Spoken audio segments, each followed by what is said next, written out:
Fala, calculista, Pedro Santana na área, sua fonte de conteúdo avançado sobre a Bellic, e nesse vídeo eu vou fazer metade dessa sapata desaparecer. Esse projeto aqui é de uma consultoria, tá? De uma fundação para uma quadra.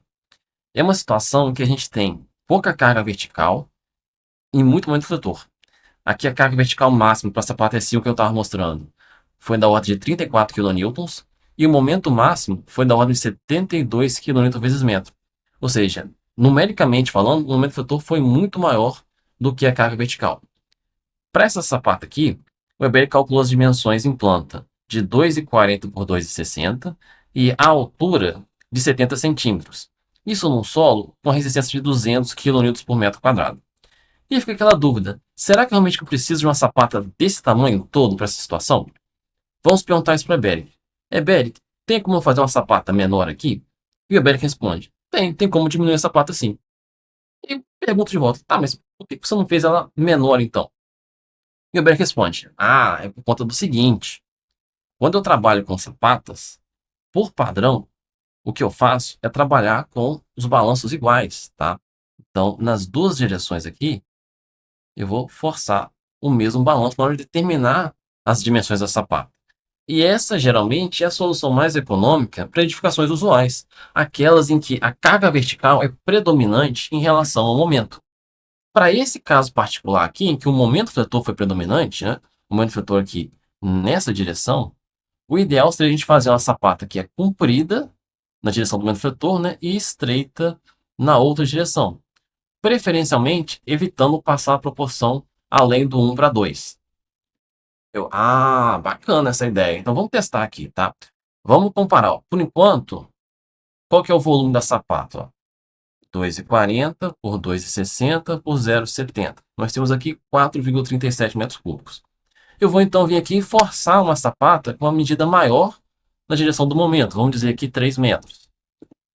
E vamos ver o que acontece com a medida do outro lado. Vou calcular aqui, campa 3 metros por 1,60. A gente está mais ou menos naquela proporção de 1 para 2 que foi comentada. Vamos ver como é que ficou o volume agora. Nós temos aqui 1,60 por 3 e a altura aumentou um pouquinho, foi para 80, né? Para poder a sapata continuar sendo calculada como rígida. Então, vezes 80.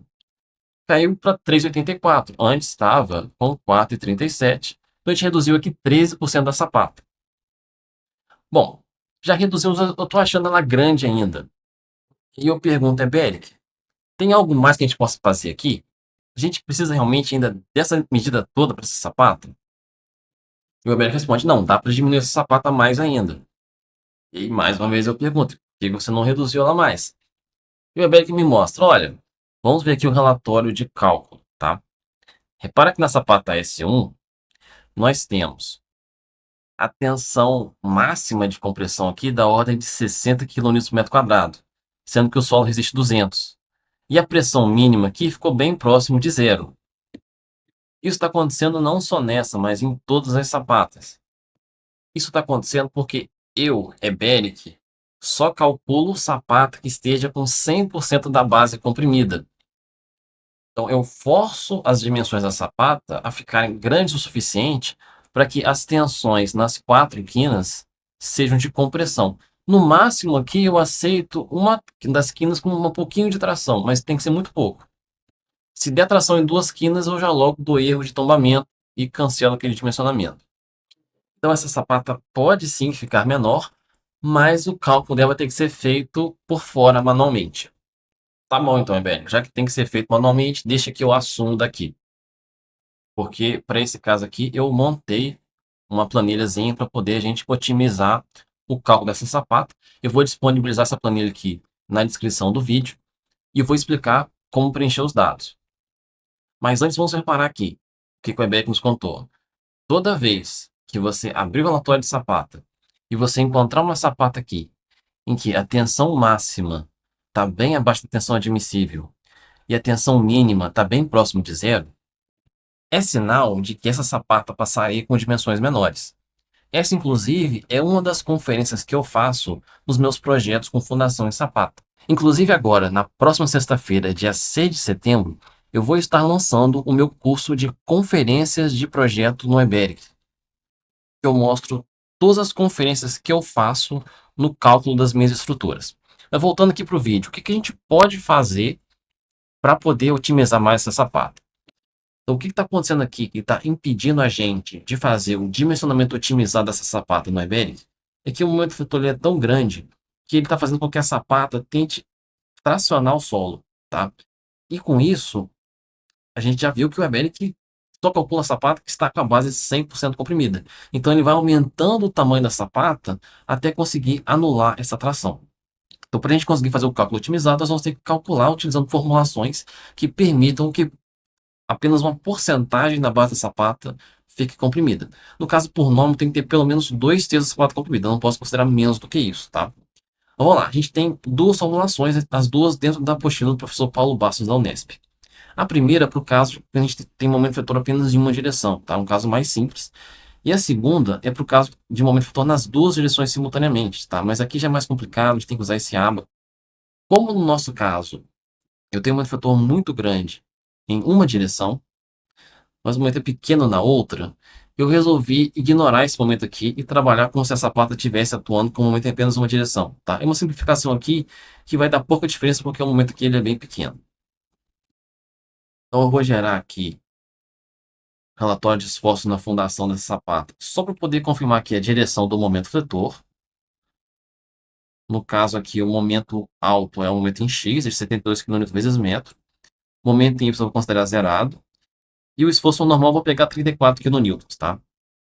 Para fazer o nosso exemplo, vou preencher nessa planilha. 34 kN que a gente viu lá é a reação, é a carga vertical que vem do pórtico, tá? 34 kN. Nós vamos ter ainda a reação, a carga vertical referente ao peso próprio da sapata e ao peso do solo. Mas aqui a planilha vai calcular sozinha, né? Momento fletor, 72 kN vezes metro.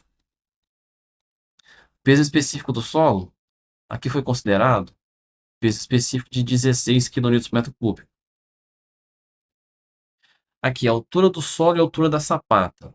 Aquele primeiro cálculo do Eberic tinha dado uma sapata de 2,40 por 2,60 com 70 centímetros de altura, né? Então, vou colocar aqui a altura da sapata 70 centímetros. A profundidade aqui em projeto foi de 1 metro. Então, nós temos 70 centímetros de altura de sapata, vai ter 30 centímetros de solo acima. Então, vou colocar aqui 30 centímetros. Aí nós temos aqui azão e bezão as dimensões da sapata, azinho e bezinho as dimensões do pilar. Sempre aqui a dimensão A vai ser a dimensão na direção do momento, ok? No caso aqui do nosso pilar, tem 40 por 60, né? O 60 é que está na direção do momento. Então, o Azinho vai ser 0,6 metros e o Bzinho 0,4. Aqui a gente vai ter que chutar as dimensões da sapata, tá? Vai ser um processo de tentativa e erro. E vou tentar jogar aqui uma proporção de 1 para 2, tá? Então, vamos aqui... Deixa eu focar aqui naquele 2,60 que o Weber tinha calculado inicialmente, tá? Fazendo 1 para 2, ficaria a dimensão B com 1,30. Aqui eu precisaria de uma sapata com pelo menos 67 centímetros de altura. Minha sapata tem 70, então tá ok. A tensão máxima foi de 87 kN por metro quadrado. A tensão admissível é de 200, então tá ok. Nós temos aqui 74% da sapata comprimida. Eu poderia ter 66,6, então estou com uma folguinha aqui.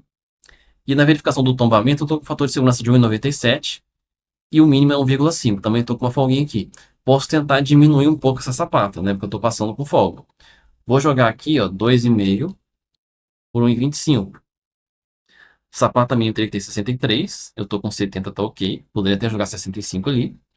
A tensão máxima foi 100 kN por metro quadrado. Está abaixo dos 200, está com folga, né?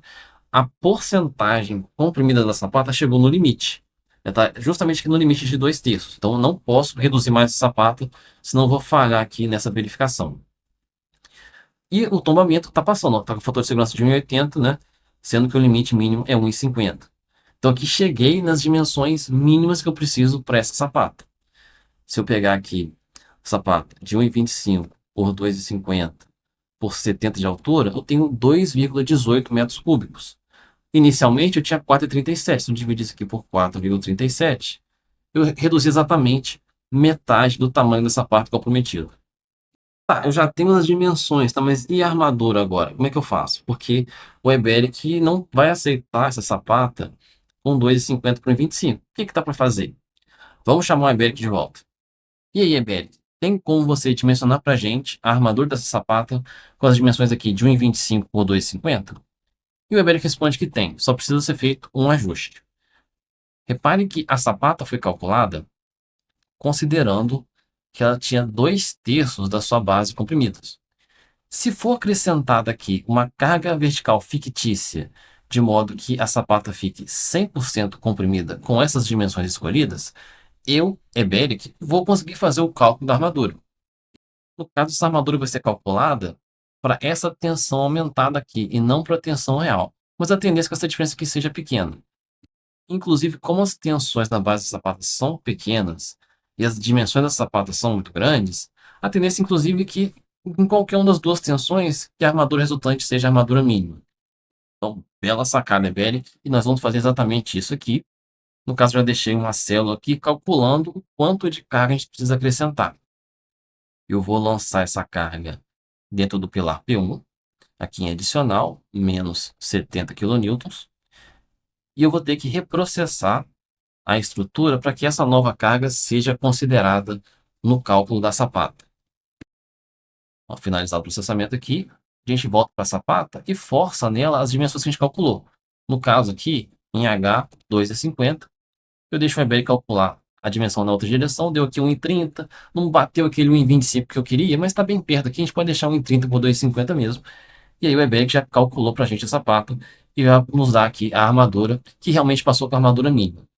No caso, essa sapata, como apenas uma porcentagem dela está comprimida, é interessante que a gente mantenha aqui a armadura na face superior. E agora só falta uma coisa para terminar. É você dar o like aí no vídeo, se inscrever no canal se não for inscrito e nos vemos na próxima. Até mais.